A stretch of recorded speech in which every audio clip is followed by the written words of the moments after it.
ఈ మధ్య ఎక్కడ చూసినా సరే చిన్నపిల్లల్లో చాలా త్వరగా కోపం వచ్చేస్తుంది. చిన్న చిన్న మాటలకి చాలా తీవ్రంగా స్పందిస్తున్నారు. తీవ్ర నిర్ణయాలు కూడా తీసుకుంటున్నారు. వీళ్ళని ఏమన్నా అనాలంటే భయం వేస్తుంది.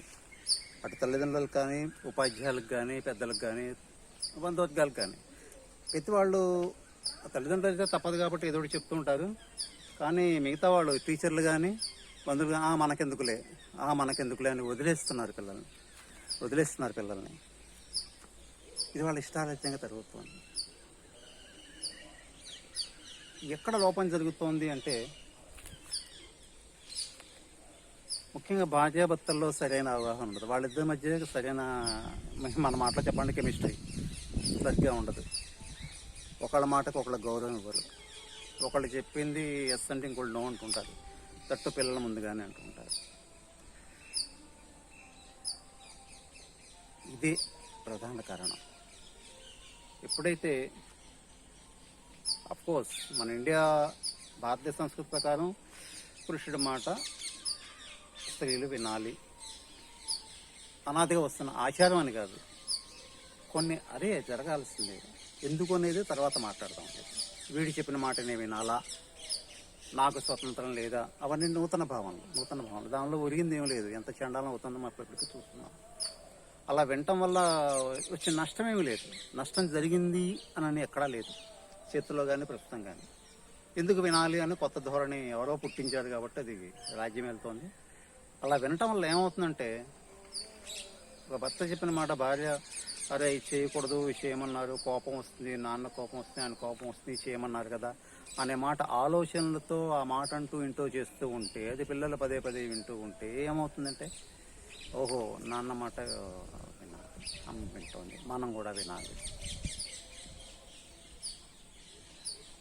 అమ్మ చెప్తోంది, నేను కూడా చెప్పాలి, షేర్ చేసుకోవాలి.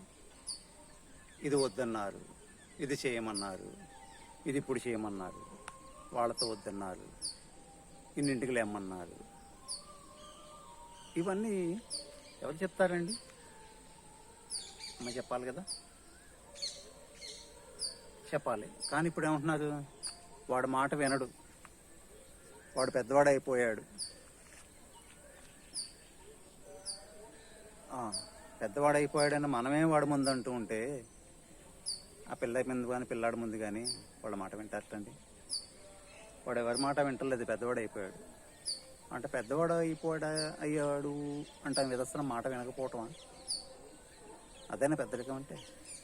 అసలు పెద్దవాడు అయిపోవటం అంటే ఏమిటనేది వాడికి తెలియట్లా. అటువంటి కన్ఫ్యూజన్లో వాడు మాట వినకూడదు, ఇదే పెద్దరికం. బయట పెడుతుంటే చెప్పడు, ఇంటికి వస్తాడో చెప్పడు, ఫ్రెండ్స్ ఎవరో చెప్పడు, ఎగ్జామ్స్ ఎప్పుడు చెప్పడు, ఫీజు ఎంత చెప్తాడు, కాలేజ్ ఎంత సెలవు ఉందో చెప్పడు, ప్రైవేట్ క్లాస్ ఉందో చెప్పడు, ఏమి అడిగినా చెప్పడు. ఎందుకంటే మనం మన స్పౌస్తో చెప్పం కాబట్టి, చెప్పింది చేయం కాబట్టి మనం కరెక్ట్గా ఉంటే పిల్లలు ఆటోమేటిక్గా అన్నీ మనకు షేర్ చేస్తారు. ఎందుకంటే వాళ్ళకి ప్రపంచంలో ఎవరున్నారు చెప్పండి? అమ్మ నాన్న తప్ప. ఆ విశ్వసనీయత మనం కలిగించాలి. అది లేదనుకోండి బయట వాళ్ళతో షేర్ చేసుకుంటే ఏముంది, డైవర్ట్ చేస్తారు. మిస్లీడ్ చేసేవాళ్ళు ఎక్కువ కదండి, ఆడపిల్లైనా మగ పిల్లైనా. తర్వాత బాధపడేది మనం, నష్టపోయేది వాళ్ళు. కాబట్టి భార్యాభర్తలైన మనం కరెక్ట్గా కెమిస్ట్రీ బాగుంటే మన పిల్లలు అన్నీ షేర్ చేస్తారు. వచ్చే జీతం ఎంతో ఖచ్చితంగా చెప్తారు, ఎంత బోనస్ వచ్చిందో చెప్తారు, ఎంత సేవింగ్ చేస్తున్నామో చెప్తారు, అన్నీ మనకు చెప్తారు ఉద్యోగులు వచ్చాక. లేకపోతే వాడు ఏ ఉద్యోగం తెలుస్తున్నాడో తెలియదు, కంపెనీలో హైక్ వచ్చిందో తెలియదు, బోనస్ వచ్చిందో లేదో తెలియదు, జీతం ఎంతో తెలియదు. ఇటువంటి పరిస్థితుల్లో చాలామందిని చూశాను. అది కరెక్ట్ కాదండి.